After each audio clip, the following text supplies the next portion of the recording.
ముందుగా పాత మిత్రురాలు ఉమ్, మేమంతా కలిసి పనిచేసినాం. ఆమెని సస్పెండ్ చేయడం వ్యక్తిగతంగా కొంచెం బాధాకరమైన విషయమే.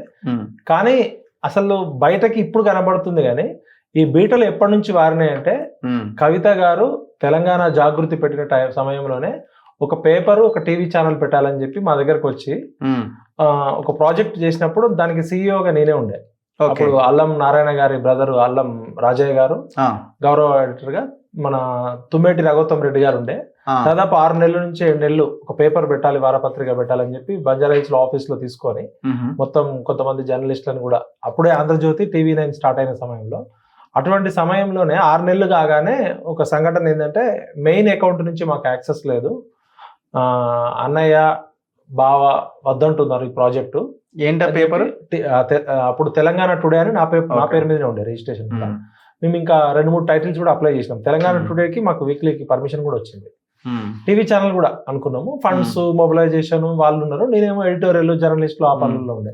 రఘోత్తమ్ రెడ్డి గారు ఫుల్ టైం ఎడిటర్ ఉండే, అల్లం రాజయ్య గారు మాకు అడ్వైజర్ ఉండే, స్కై బాబా గారు కూడా ఉండే కొన్ని రోజులు, అట్లనే డక్కన్ క్రానికల్ శ్రీనివాస్ గాని కొంతమంది యంగ్ జర్నలిస్టులు ఉండే. ఎందుకు ప్రాజెక్ట్ ఆగిపోయిందంటే కవిత గారు చెప్పిన సమాధానం మాకేందంటే, ఈ ప్రాజెక్టు ముందుకెళ్ళడం మాకు కుటుంబ సభ్యులకు ఇష్టం లేదు, అన్నయ్య బావ నాన్న ఆపేయమంటున్నారు, మెయిన్ అకౌంట్ నుంచి మనకు యాక్సెస్ లేదు, ఫండ్స్ కష్టమవుతుంది, సారీ నేను మీకు 1 year ప్రామిస్ చేసిన అందరికి శాలరీస్ ఇస్తా అని, అది కూడా ఇప్పుడు ఇవ్వలేకపోతున్నా, కష్టంగా ఉందని చెప్పి పాపం కళ్ళెమ్మటి నీళ్లు పెట్టుకుంది. అప్పుడు రఘోత్తమ్ రెడ్డి గారు నేను ఉండే. ఇక సరే మీ ఇంట్లోనే అంతఃపురంలో కొట్లాటలు ఉన్నప్పుడు ఎందుకని చెప్పి కవిత ముందుకెళ్ళడం అనేది వాళ్ళ కుటుంబ సభ్యులకి ఇష్టం లేదనే విషయం కవిత గారు స్వయంగా మాకు 2006-7లోనే చెప్పడం జరిగింది. ఇంకా అప్పటికి జాగృతి కూడా ఇంకా అంత పాపులర్ కాలే, జాగృతి నడుస్తుంది సైమల్టేనియస్. అప్పటికి ఆమె అంతకుముందు బ్యూటీ పార్లర్లో బిజినెస్, కొంత వేరే బిజినెస్లలో ఉండే. అంటే ఎక్కడైనా మన పురుషాధిక్య సమాజంలో ఆడపిల్లకి ఉండే కష్టాలు కవితకు కూడా అతీతమేం కాదని మాకు అర్థమైంది. అప్పుడు రఘోత్తమ్ రెడ్డి గారు ఏమన్నారంటే, మరి ఎందుకు అమ్మాయిగా ఇంత ఇబ్బంది పెట్టి ముందుకెళ్ళడము, మనం జర్నలిస్టులకు అందరికి సమాధానం చెప్దామని చెప్పి ఆయన పేమెంట్ కూడా ఏం తీసుకోలేదు పాపం, శాలరీ కూడా. నాకు కూడా అప్పటికి 6 నెలల శాలరీ రావాలి, నేను కూడా ఏం తీసుకోలేదు, 6 నెలల శాలరీ. అంటే కవిత గారి దగ్గర అప్పుడు డబ్బులు లేవు. అంటే పరిస్థితి ఏంటంటే ఒక కొత్త HTC ఫోన్ వచ్చి ఉండే, అది అప్పుడే ఇంకా మొబైల్ స్మార్ట్ ఫోన్స్.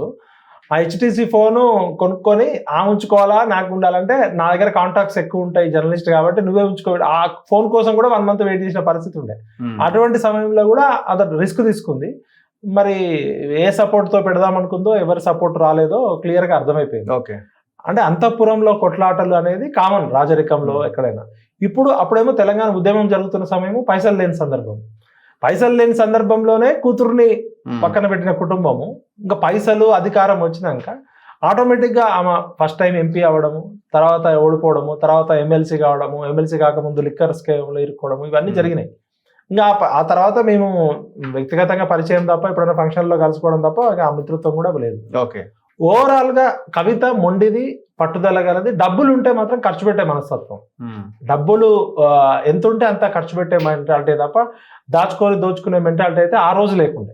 అప్పుడు 2006-7 సందర్భం అవకాశం లేదు, అవకాశం కూడా లేదు, అప్పుడు డబ్బులు కూడా లేవు.